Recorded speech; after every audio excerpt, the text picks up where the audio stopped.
अस्सलाम वालेकुम students. First year physics chapter number 5 के न्यूमेरिकल करेंगे। पहला न्यूमेरिकल देखें। A steel wire of length 2 metre. एक वायर है, स्टील की वायर, कोई भी वायर, तार, उसकी लेंथ जो है ना वो 2 मीटर है। And its cross sectional area 2 multiplied by 10⁻⁻6 metre square. और इसका cross sectional area 2 multiplied by 10⁻⁻6 metre square is stretched by a force of 400 newton. उस वायर को 400 न्यूटन की फोर्स के साथ खींचा। अगर वायर का Young's modulus 2 multiplied by 10⁻11 newton per metre square हो तो calculate the extension in the wire. Wire की लेंथ में कितनी चेंज आएगी ये हमने मालूम करना। पहले गिवन डाटा देखते हैं क्या क्या दिया हुआ है। यहाँ पे सबसे पहले उसने दी हुई है लेंथ ऑफ वायर L, ये है 2 मीटर।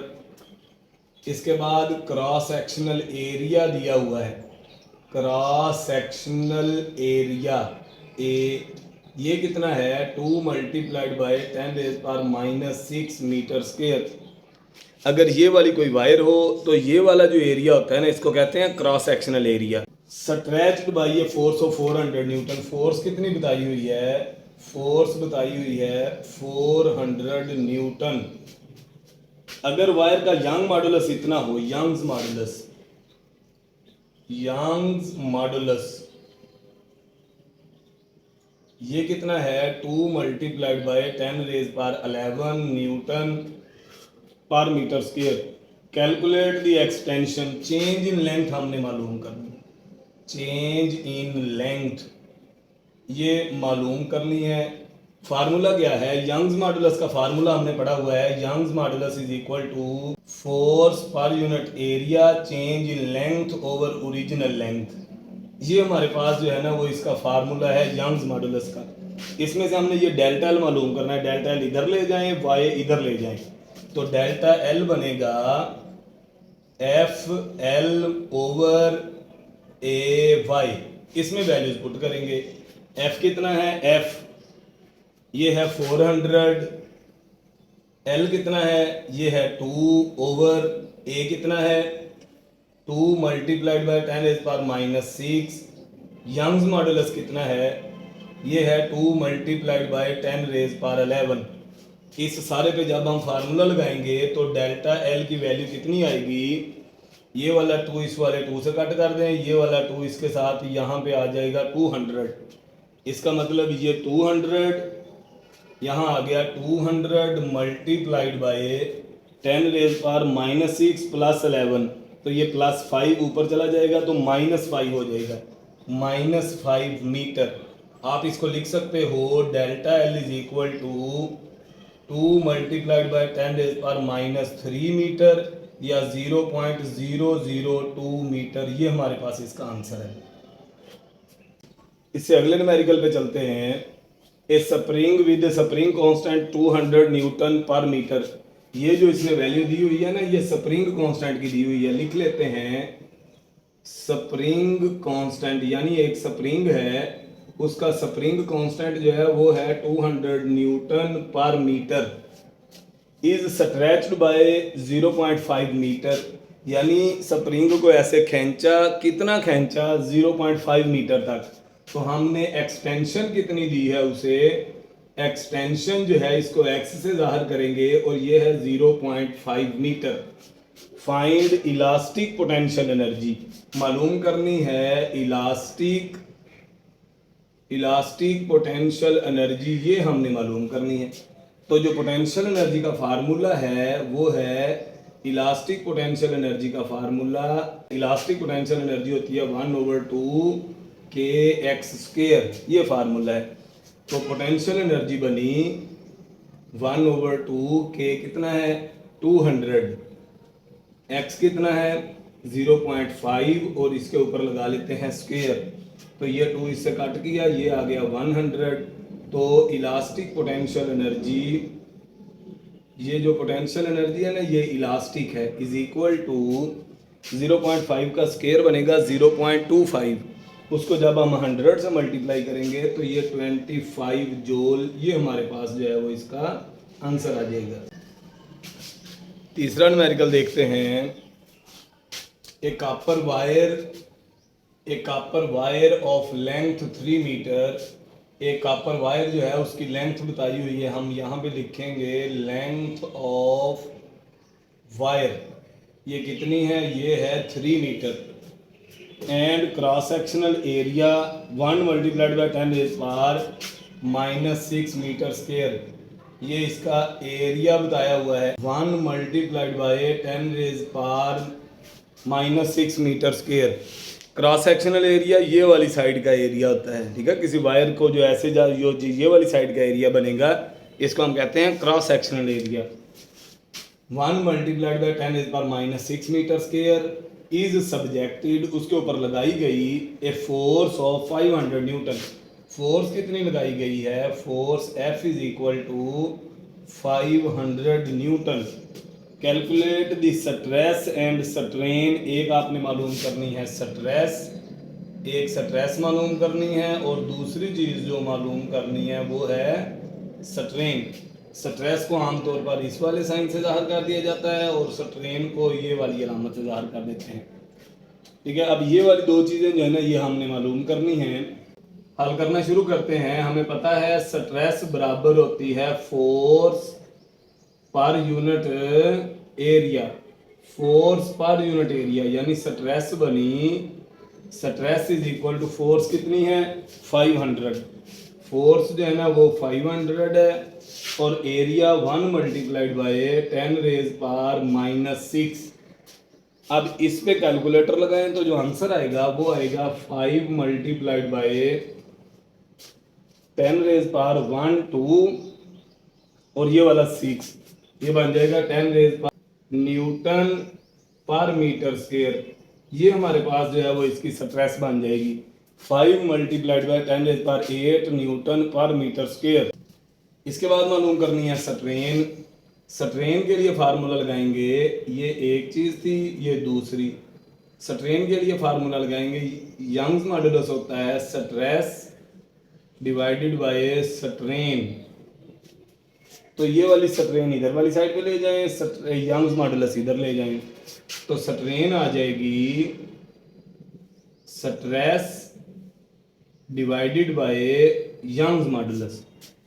तो स्ट्रेस की वैल्यू कितनी है, यंग्स मॉडुलस की कितनी है, तो स्ट्रेस की value 5 multiplied by 10 raise power 8 और यंग्स मॉडुलस की वैल्यू दी हुई थी 1.1 multiplied by 10 raise power 11। Strain जो है इस पे अब कैलकुलेटर लगेगा, ये आ जाएगी 4.55 मल्टीप्लाइड बाय 10 रेज़ पावर -3। तो हम यहाँ पे लिखेंगे कि स्ट्रेन की वैल्यू बनी 0.00455 और जो स्ट्रेन है इसका कोई यूनिट नहीं होता, ये भी आ जाएगा न्यूटन पर मीटर स्क्वायर, ये भी न्यूटन पर मीटर स्क्वायर, तो ये यूनिट से ये वाला यूनिट कट जाएगा, तो ये हमारे पास जो है वो इसकी स्ट्रेन बनेगी और यही इसमें इसका आंसर है। फोर्थ न्यूमेरिकल पे चलते हैं।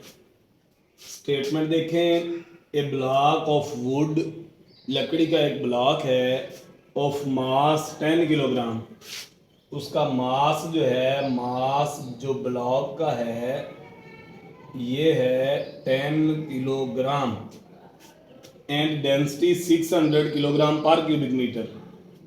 ये जो दी हुई है ना ये लकड़ी की डेंसिटी है, जो वो वुडन ब्लॉक है ना, तो वो उस वुड की डेंसिटी है यहाँ, यानी हम यहाँ पे लिख देते हैं डेंसिटी ऑफ ब्लॉक।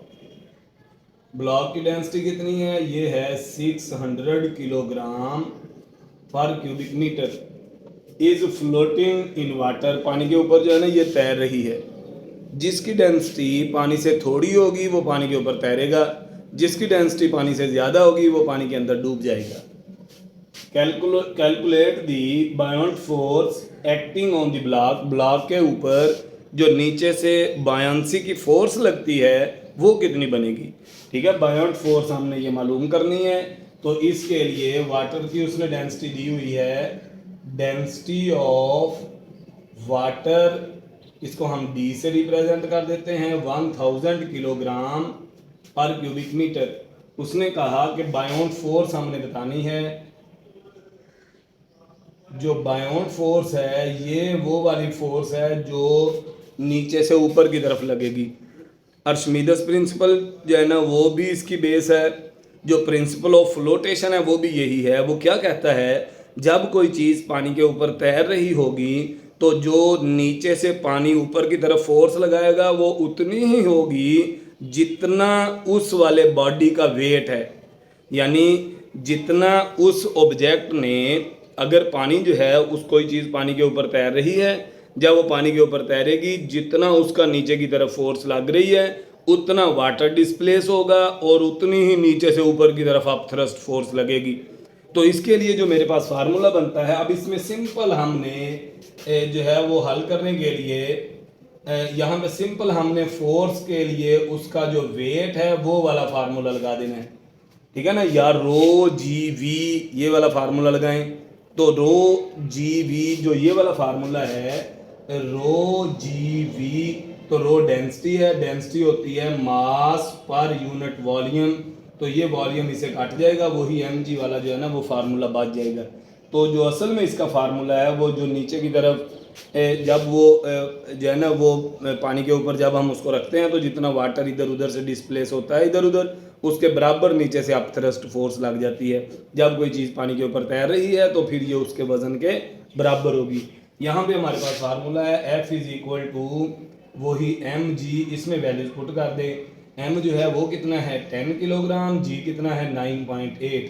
तो इसको जो है ना मल्टीप्लाई करें तो 98 न्यूटन जो है ये हमारे पास जो है इसके ऊपर लगने वाली फोर्स बन जाएगी। अगले वाले न्यूमेरिकल पे चलते हैं, क्वेश्चन नंबर 5 पे। गौर से समझने वाला सवाल है, water flows through a pipe with a diameter of 0.05 metre. एक पाइप है, उसका डायमीटर जो है, ये एक पाइप है, इसका जो डायमीटर है ये वाला जो डायमीटर है ये वाला ये है 0.05 metre at a velocity of 2 metre. इसमें जो लिक्विड फ्लो कर रहा है और इसकी वेलोसिटी इसमें जो फ्लो हो रहा है उसकी जो वेलोसिटी है वो 2 मीटर पर सेकंड है। यहाँ पे जो इसकी वेलोसिटी है ये है 2 metre per second. If the pipe narrows to a diameter of 0.03 metre, अगर आगे जाके पाइप का डायमीटर जो है वो कम हो जाता है, पहले डायमीटर 0.05 है, अब हो गया 0.03 मीटर, तो ये इसका डायमीटर 0.03, ये वाला 0.05। इस वाले डायमीटर पे उसने कहा diameter of 0. Calculate velocity of the water. इस वक्त यहाँ पे जो इसकी वेलोसिटी है ये हमने मालूम करनी है। ठीक है, ये वाली जो बात इसमें यहाँ पे हमें डिस्कस की हुई है, या ये जो क्वेश्चन पूछा हुआ है ये इक्वेशन ऑफ कंटिन्यूटी का है। यहाँ पे जो गिवन चीज़ें हैं पहले वो देख लेते हैं। एक जगह पे उसकी वेलोसिटी जो है वो है 2 मीटर पर सेकेंड, जब उसका डायमीटर 0.05 मीटर है। क्या वेलोसिटी बनेगी जब उसका डायमीटर जो है वो हो जाए 0.03 मीटर, ये हमारे पास आ जाए।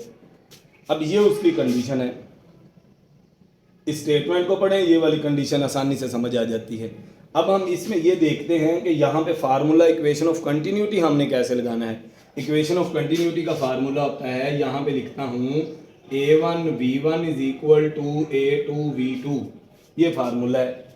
और ये जो डायमीटर होता है ना वायर का, इसका अगर ये वाला इसका क्रॉस सेक्शनल एरिया, ये वाला जो क्रॉस सेक्शनल एरिया वो ये वाला है A1 और A2, मतलब ये समझे जैसे ये मार्कर है तो यहाँ पे एरिया ज़्यादा है, यहाँ पे एरिया कम है। तो इस जगह पे जो है ना पहले हमें इसका एरिया मालूम करना पड़ेगा, फिर इसका एरिया। अगर हम सिंपल एरिया का फार्मूला लगा लें कि एरिया बराबर होता है पाई आर स्क्वायर। एरिया का फार्मूला होता है, सर्कल का जो एरिया होता है पाई आर स्क्वायर, और जो रेडियस होता है ये डायमीटर का हाफ होता है। इसका मतलब एरिया का फार्मूला बन गया पाई, आर की जगह पे आ जाएगा डायमीटर का हाफ, इसका स्क्वायर। अब जो एरिया का फार्मूला है ना वो ये वाला बना है। अब हमने इस वाले फार्मूले को इस्तेमाल करके सवाल हल कर देना। यहाँ पे देखते हैं जी A1 V1 is equal to A2 V2। इस वाले एरिया की जगह पे पुट करें पाई D1/2 इसका square V1 is equal to pi area का D2/2 इसका स्क्वायर और साथ में आ जाएगा V2। यानी मैंने एरिया की जगह पे ये वाला फार्मूला पुट कर दिया। एरिया की जगह पे लिखा पाई इंटू D/2 इसका स्क्वायर, ये पुट कर दिया है। अब इसको हम सॉल्व कर लेते हैं। इसमें ये वाला पाई इस वाले पाई से कट जाएगा, ये 2 के ऊपर स्क्वायर है, इधर भी 2 के ऊपर स्क्वायर है, ये भी कट जाएगा। तो ये बन गया D1 का square V1 is equal to D2 का स्क्वायर V2। इसमें से हमने मालूम क्या करना है V2, तो V2 एक साइड पे रख लें, बाकी सारी चीज़ें दूसरी साइड पे। तो जो V2 है ये बनेगा D1 का स्क्वायर ओवर D2 का स्क्वायर मल्टीप्लाइड बाय V1। यानी ये वाली रकम इधर डिवाइड में, अभी इसके ऊपर जो है ना वो वैल्यूज पुट कर दे। D1 कितना है, D1 है 0.05 इसका स्क्वायर ओवर D2 कितना है 0.03 इसका स्क्वायर मल्टीप्लाइड बाय V2 कितना है, V1 कितना है, V1 जो है वो है 2। इसको मज़ीद सॉल्व करें तो V2 आ जाएगा। इसको सॉल्व किया तो ये आया 0.0025 डिवाइडेड बाय 0.0009 मल्टीप्लाइड बाय 2। ये वाला पॉइंट इस वाले पॉइंट से कट गया। 25 2s are 50 divided by 9 answer आ जाएगा 5.56 मीटर पर सेकंड। तो ये हमारे पास इसकी स्पीड बन जाएगी। तो जो V2 आएगा वो 5.56 मीटर पर सेकंड बनेगी। यहाँ पे हमारा ये वाला क्वेश्चन कंप्लीट हुआ।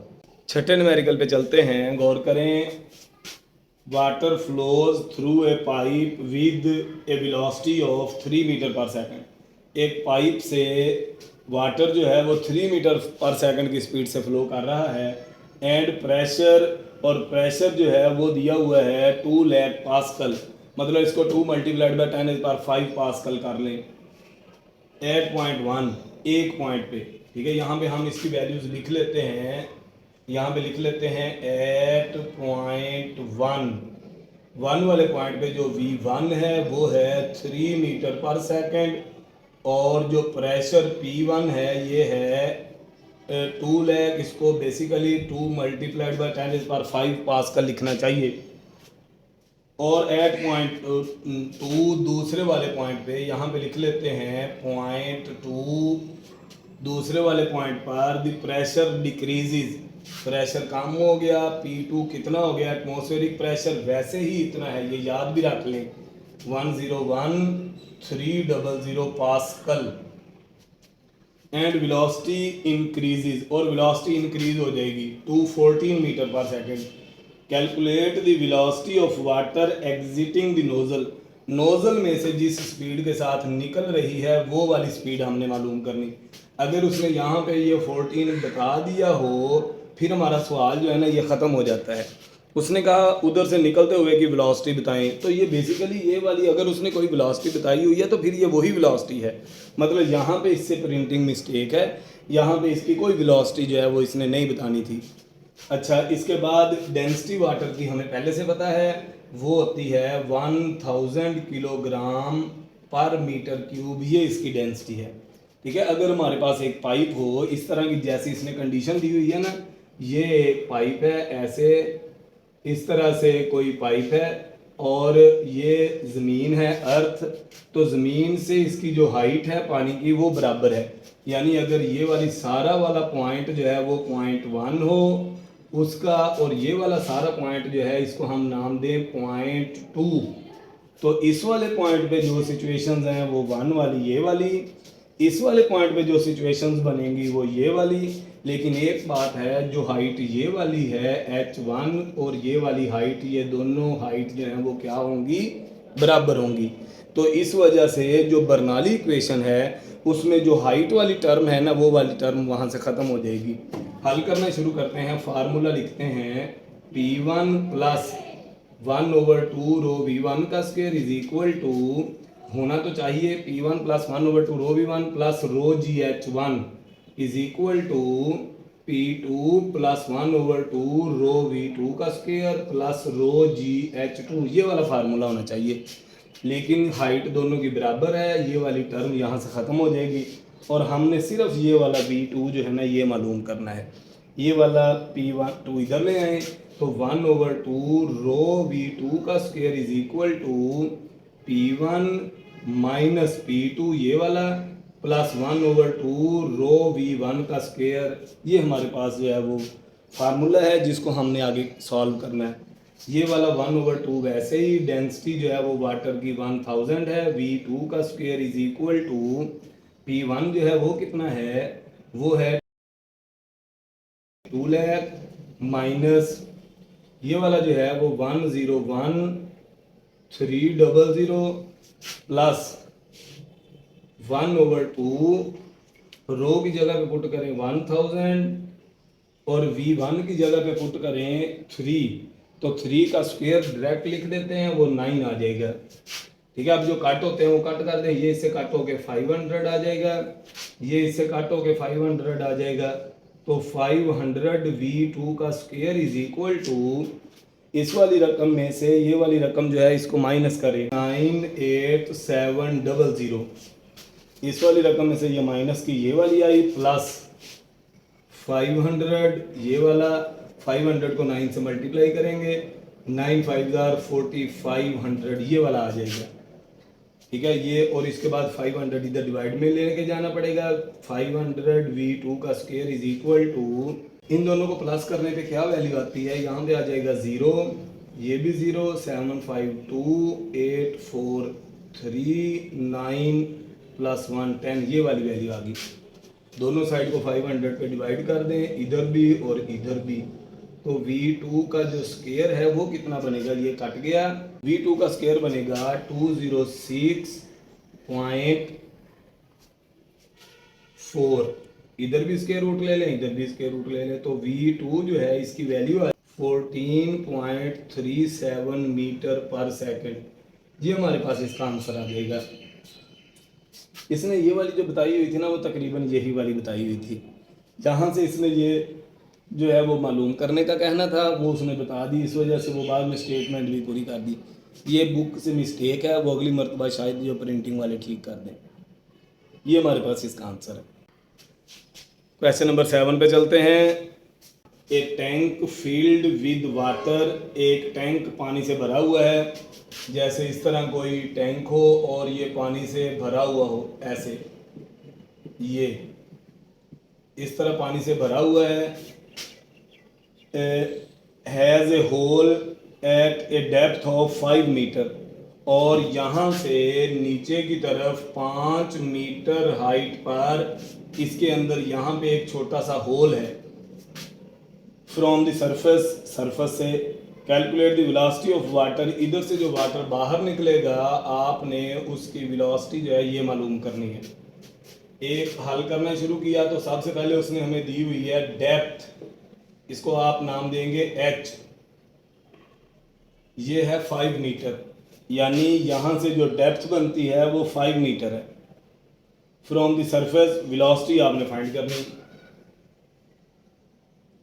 कि किस वेलोसिटी से यहाँ से निकलेगा। हम यहाँ पे लगाएंगे वो जो टॉरिसेली थ्योरम है वो वाला लगाएंगे, उसके अकॉर्डिंग फार्मूला जो है वो हमारे पास है, formula V is equal to 2GH, इसके ऊपर स्क्वायर रूट, ये फार्मूला है। तो V इज इक्वल टू 2, वैसे ही G की जगह पे 9.8, H की जगह पे 5, इसके ऊपर स्क्वायर रूट। तो कैलकुलेटर लगाएं, 5 2 10, 10 को 9.8 से 98, 98 का स्क्वायर रूट लेंगे तो 9.9 मीटर पर सेकंड जो है वो इसकी स्पीड आ जाएगी। 8वें न्यूमेरिकल पे चले। Calculate the terminal velocity of spherical rain drop, ये फर्ज किया कोई रेन ड्रॉप है, ये वाला नीचे की तरफ आ रहा है, तो टर्मिनल वेलोसिटी से आ रहा है, तो वो कहता है इसकी टर्मिनल वेलोसिटी मालूम करें with a radius of 0.5 metre. सबसे पहले हम जो है वो इसका रेडियस लिखेंगे, रेडियस ऑफ ड्रॉप r जो है ये है 0.5 मिलीमीटर, हम इसको लिख देते हैं 0.5 मल्टीप्लाइड बाय 10⁻³ -3 मीटर। और फॉलिंग थ्रू ये कोएफिशिएंट ऑफ विस्कोसिटी है, ये कितना दिया हुआ है 19 मल्टीप्लाइड बाय 10⁻⁻6 किलोग्राम पर मीटर पर सेकंड। ये कोएफिशिएंट ऑफ विस्कोसिटी का यूनिट भी आपने याद रखना है। अच्छा, इससे आगे मालूम क्या करना है, मालूम करना है हमने टर्मिनल वेलोसिटी वी, ये हमने मालूम करनी। टर्मिनल वेलोसिटी का फार्मूला क्या है, फार्मूला याद रखेंगे तो न्यूमेरिकल हल हो गया।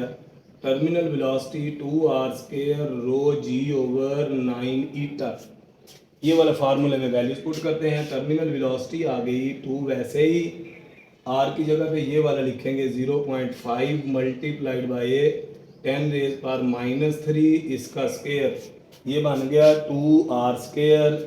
रो जो है वो वाटर की डेंसिटी है, हमें पता है 1000 होती है, और जी जो है इसकी वैल्यू 9.8 है ओवर 9, ईटा की वैल्यू है 19 मल्टीप्लाइड बाय 10⁻⁻6। इस पे कैलकुलेटर लगा लें।